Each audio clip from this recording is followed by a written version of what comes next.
Now, a message from the Texas Association of Community Health Centers. Each one of you has a story.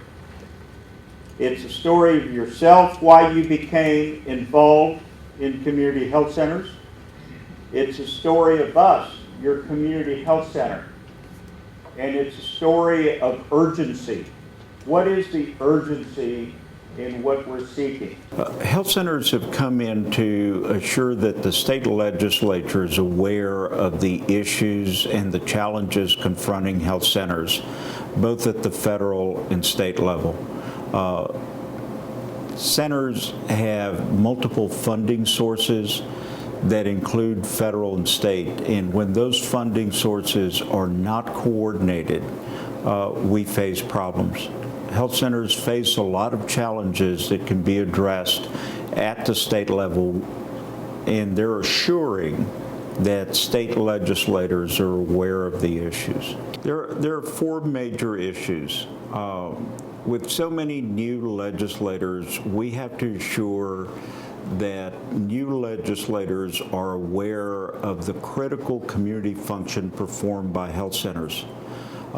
It's always best to have a local health center come in and talk about the state senators, state representatives, community. Hi, my name is Bill Mitchell. I'm Uvalde County Judge, and I'm here today to visit with you about some important issues facing our health centers throughout the state of Texas. I just want you to know the urgency that we are facing, and we are asking for your support. The largest issue we face is at the federal level.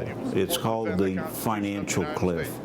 As part of the Affordable Care Act, a trust fund was enacted that provided substantial new revenues for health centers, provided a reauthorization of the National Health Service Corps, the loan repayment scholarship program that funds so many of our providers for their tuition indebtedness. At the end of September, that trust fund goes away, and it causes a 70% decline in federal money coming to health centers, and it abolishes, in effect, the National Health Service Corps. Unless, of course, health centers can urge their federal congressman to reenact that trust fund. We got the financial cliff. The one that I didn't really address, and it's very important, and I know that it's going to be an uphill battle, is the Medicaid expansion. What we're asking state legislators to do is join with us in stressing the urgency of taking action. The Women's Health Program has been a program that serves low-income women for family planning and comprehensive health care. There are administrative problems that centers are facing with that program, reimbursement problems that we hope the state legislators will address. If we lose the National Health Service Corps program at the federal level, there is a backup system in Texas, but it needs to be fully funded, and that's the Physician Loan Repayment Program.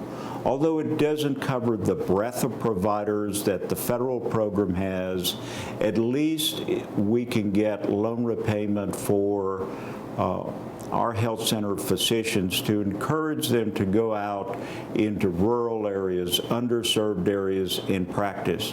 Once they get there, we're confident that they'll stay there because of the contribution that they're making to society. That program needs to be fully funded. Finally, because of the Supreme Court case that addressed access expansion in Texas, in other words, insurance to the poorest of the poor, those folks under 100% of poverty. And just to explain what that means, it's a family of four living on less than $23,500. The Supreme Court said that expansion to that group was optional.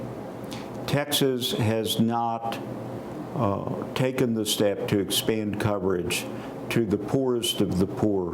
We're urging a Texas solution to take those people that are in that gap and try to provide, with federal and some state funds, for health coverage for that population.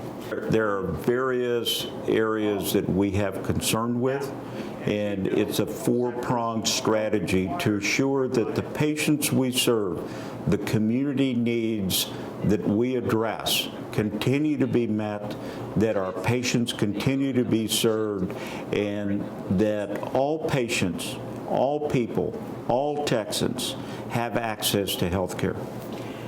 What would happen if this is not funded? What would happen across the state of Texas?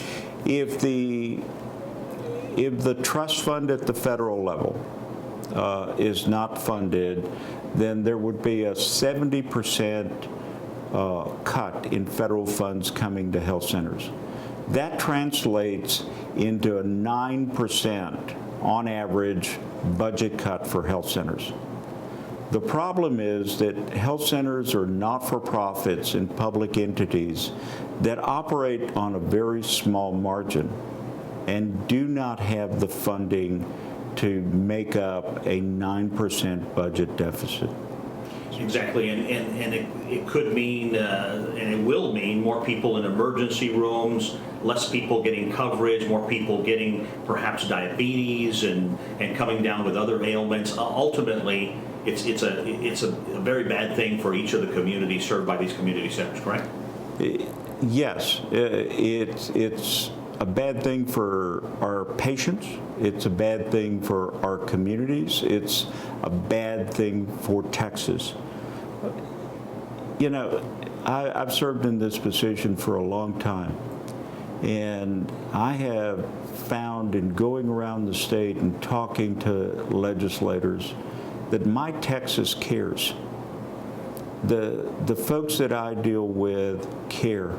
It's just presenting a solution that makes sense. So that's what health centers are doing.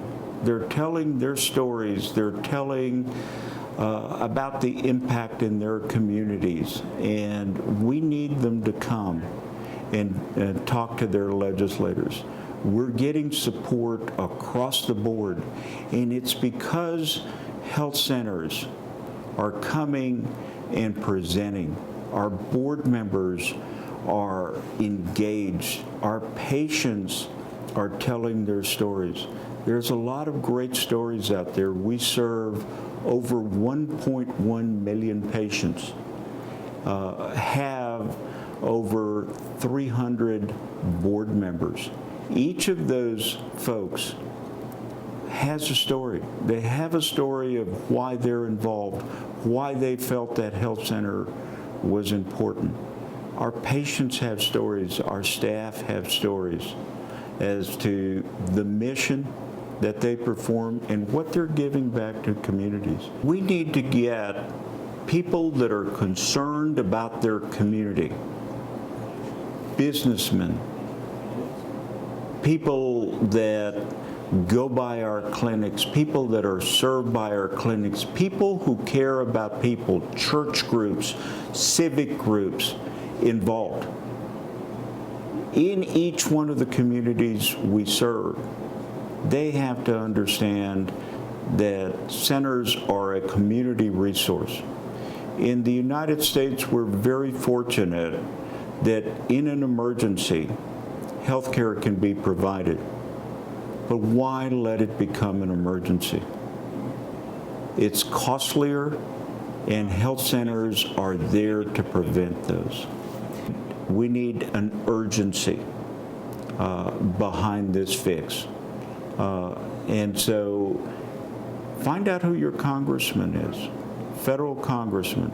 Ask them about your local community health center. Ask them to make sure that the services at the local level continue. Contact your state legislators. Tell them how important community health centers are to your community.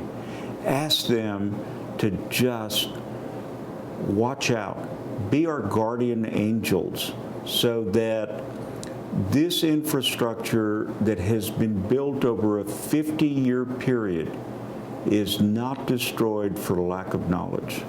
This has been a message from the Texas Association of Community Health Centers. Thanks for watching.